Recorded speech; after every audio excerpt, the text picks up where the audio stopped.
1. The masked killer Ghostface was inspired by the Gainesville Ripper.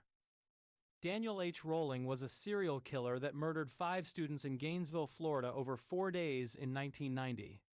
While he was only convicted for the 5 Gainesville murders, he confessed to committing a triple homicide in Louisiana and the attempted murder of his father in May 1990.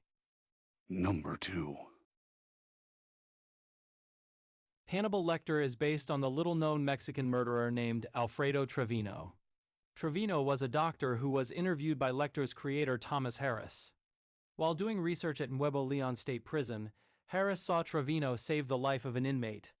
Upon leaving, Harris discovered that Trevino was convicted of murdering and mutilating his lover.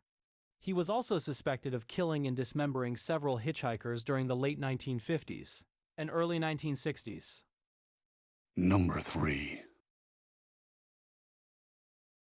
Freddy Krueger was inspired by Hmong refugees who fled to the United States because of war and genocide in Laos, Cambodia, and Vietnam in the 1970s. The refugees suffered disturbing nightmares and were unable to sleep.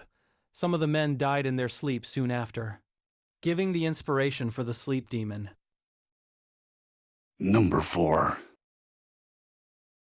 Dracula is based on Vlad the Impaler, ruler of Wallachia between 1448 and his death in 1477. He led a great war and plundered Saxon villages, impaling everyone they captured.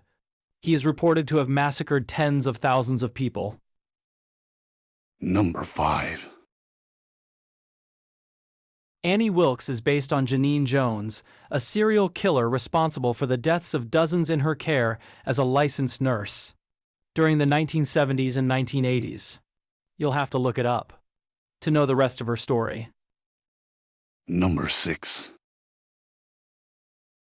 The character of Leatherface was inspired by the crimes of murderer Ed Gein, also known as the Butcher of Plainfield. He gained notoriety in 1957 when authorities discovered that he stole corpses from local graveyards and made trophies, keepsakes, and furniture from their skin and bones. Norman Bates from the 1960 psychological horror film Psycho is also based on Ed Gein, namely the relationship between Gein, Norman, and their mothers.